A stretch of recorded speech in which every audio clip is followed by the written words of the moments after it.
ಬೆಂಗಳೂರಿನಲ್ಲಿ ಪ್ರತಿನಿತ್ಯ ಲಕ್ಷಾಂತರ ಜನರು ನಮ್ಮ ಮೆಟ್ರೋದಲ್ಲಿ ಪ್ರಯಾಣಿಸುತ್ತಾರೆ. ಟ್ರಾಫಿಕ್ ಕಿರಿಕಿರಿಲ್ಲದೆ ಕಡಿಮೆ ಸಮಯದಲ್ಲಿ ನಿಗದಿತ ಸ್ಥಳ ತಲುಪುವ ಹಿನ್ನೆಲೆ ಮೆಟ್ರೋ ಸಂಚಾರ ರಾಜಧಾನಿ ಜನರ ನೆಚ್ಚಿನ ಆಯ್ಕೆಯಾಗಿದೆ.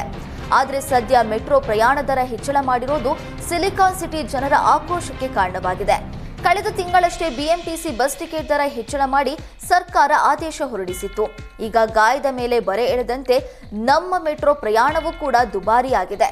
ಏಕಾಏಕಿ 46% ದರ ಹೆಚ್ಚಳ ಮಾಡಲಾಗಿದ್ದು ಪರಿಷ್ಕೃತ ದರ ಜಾರಿಯಾಗಿದೆ. ದುಪ್ಪಟ್ಟು ದರ ಹೆಚ್ಚಳ ಮಾಡಲಾಗಿದೆ ಅಂತ ಸಾರ್ವಜನಿಕರು ಆಕ್ರೋಶ ವ್ಯಕ್ತಪಡಿಸಿದ್ದಾರೆ. ಸ್ಮಾರ್ಟ್ ಕಾರ್ಡ್ ಬಳಸುವ ಮೆಟ್ರೋ ಪ್ರಯಾಣಿಕರಿಗೆ ಈ ಹಿಂದಿನಂತೆಯೇ 5% ರಿಯಾಯಿತಿ ಮುಂದುವರಿಯಲಿದೆ. ನಾನ್ ಪೀಕ್ ಅವರ್ನಲ್ಲಿ ಪ್ರಯಾಣಿಸಿದ್ರೆ ಹೆಚ್ಚುವರಿಯಾಗಿ 5% ರಿಯಾಯಿತಿ ಸಿಗಲಿದೆ. ಭಾನುವಾರ ಮತ್ತು ರಾಷ್ಟ್ರೀಯ ರಜಾ ದಿನಗಳಲ್ಲಿ ಮಾತ್ರ ದಿನವಿಡೀ 10% ರಿಯಾಯಿತಿ ಸಿಗಲಿದೆ. ಇನ್ನು ಈ ಮೊದಲು ಸ್ಮಾರ್ಟ್ ಕಾರ್ಡ್ನಲ್ಲಿ ₹50 ಕನಿಷ್ಠ ಬ್ಯಾಲೆನ್ಸ್ ಇರಬೇಕಾಗಿತ್ತು. ಆದರೆ ಇನ್ಮೇಲೆ ಕಾರ್ಡ್ನಲ್ಲಿ ₹90 ಕನಿಷ್ಠ ಮೊತ್ತವಿರಬೇಕು.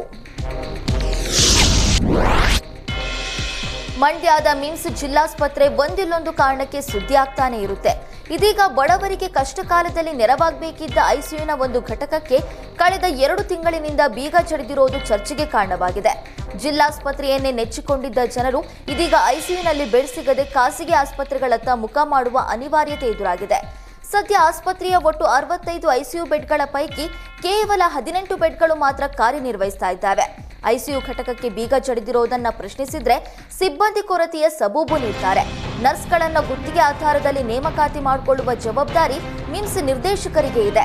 ಆದ್ರೆ ನಿರ್ದೇಶಕರಿಗೆ ಇಚ್ಛಾಶಕ್ತಿ ಇದ್ದಂತೆ ಕಾಣ್ತಿಲ್ಲ.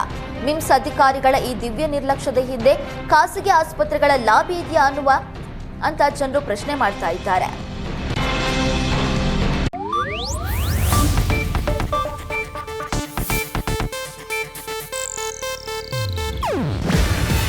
ಇದು ಏಷ್ಯಾನೆಟ್ ನ್ಯೂಸ್ ನೆಟ್ವರ್ಕ್ ಪ್ರಸ್ತುತಿ.